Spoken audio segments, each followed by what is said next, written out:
Hello दोस्तों, स्वागत है आपका अपने YouTube चैनल ध्रुव ट्यूटोरियल पे।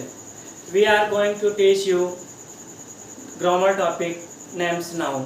जैसे कि आप सारे के सारे लोग नाउन के बारे में जानते होंगे कि नाउन किसे कहा जाता है। देखो, वैसे ग्रामर भी हमारा दो भागों में बांट दिया गया है। जैसे सारी की सारी चीज़ें दो भागों में बांट दी गई हैं, एक एंशिएंट एंड एक मॉडर्न। आपको पता होगा कि एंशिएंट क्या होता है, मॉडर्न क्या होता है। तो जब हम एंशिएंट ग्रामर के बारे में बात करते हैं और उसके बाद पहले ग्रामर के बारे में बात करते हैं, तो उसमें हमको ये इतना बता दिया जाता था कि noun is the name of a person, place, animal और थिंग्स।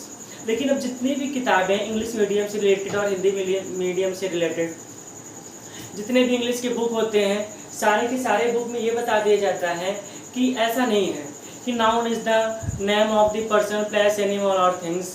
क्योंकि अगर नाउन की बात की जाए तो अगर नेम्स आ गया, पर्सन्स आ गया, एनिमल्स आ गया और अगर थिंग्स आ गए, तो फिर अगर आप क्वालिटी की बात करोगे, इमोशन की बात करोगे या फिर अदर चीज़ों की बात करोगे, तो आप उसको किस क्राइटेरिया में रखना चाहोगे।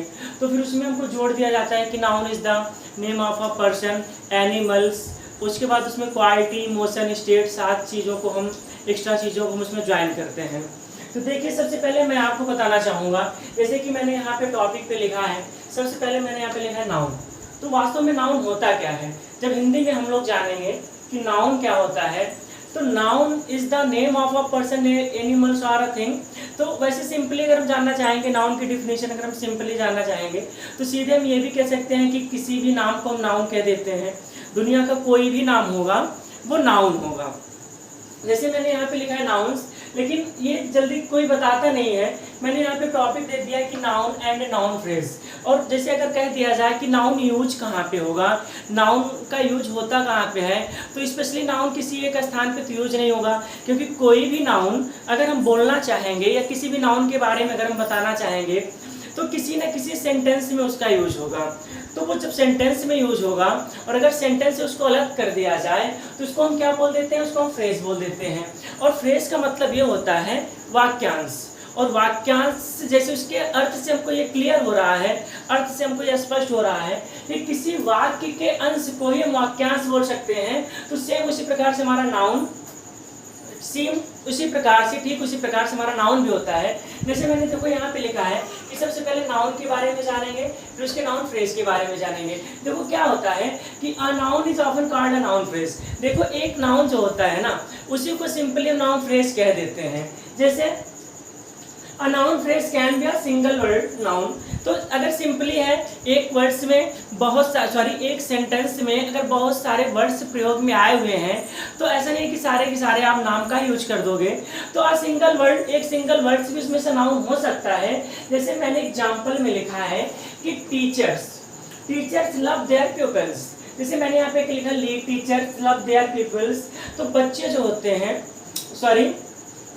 Teacher love there peoples. तो हम आप एग्जांपल आपको समझाने का प्रयास कर रहे हैं। जैसे यहाँ पे टीचर्स हुआ ना, तो teachers words is a noun, common noun.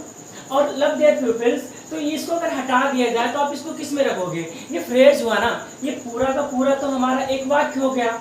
और उसके बाद जब मैंने टीचर को अलग करना चाहा तो वो एक वाक्य का अंश हो गया।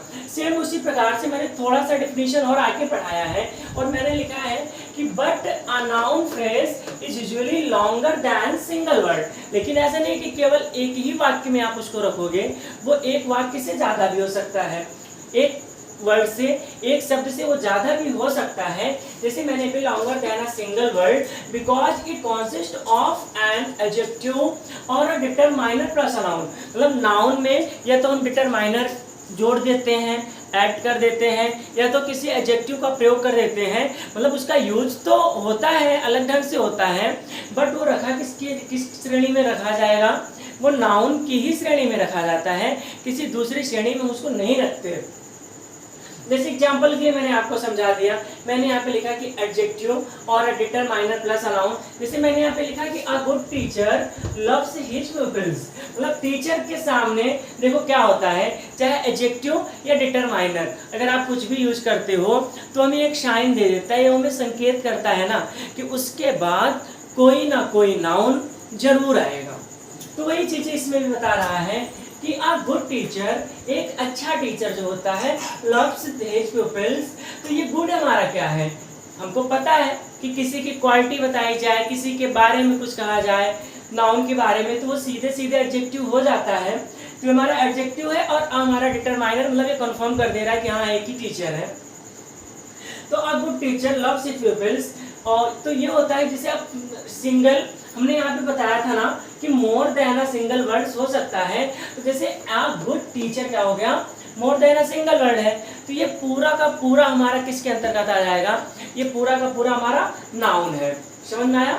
अब देखो बच्चों, अब जब इतना हम लोगों ने जान लिया ना, तो हम जानेंगे kinds of a noun, noun कितने प्रकार के होते हैं। तो रियली नाउन जो होता है, सिंपली नाउन दो प्रकार के होते हैं, एक होता है काउंटेबल नाउन और एक होता है अनकाउंटेबल नाउन। अब काउंटेबल नाउन किसको कहते हैं, काउंटेबल वो कहते हैं कि that type of a nouns which can be counted and that type of noun which cannot be counted calls the countable and uncountable noun। तो अब देखो काउंटेबल क्या होता है, काउंटेबल में हम दो प्रकार के रख देते हैं और अनकाउंटेबल में भी दो प्रकार के रख देते हैं। ये जो हमारा प्रॉपर नाउन होता है ना, एकदम अलग कैटेगरी में रखा जाता है। तो काउंटेबल में हम कॉमन नाउन रख देते हैं और कलेक्टिव नाउन रख देते हैं। अनकाउंटेबल में हम मटेरियल नाउन रख देते हैं और एब्स्ट्रैक्ट नाउन रख देते हैं और प्रॉपर नाउन अलग ढंग से रखते हैं। तो ये हमारा पांचों के पांचों नाउन हो गए।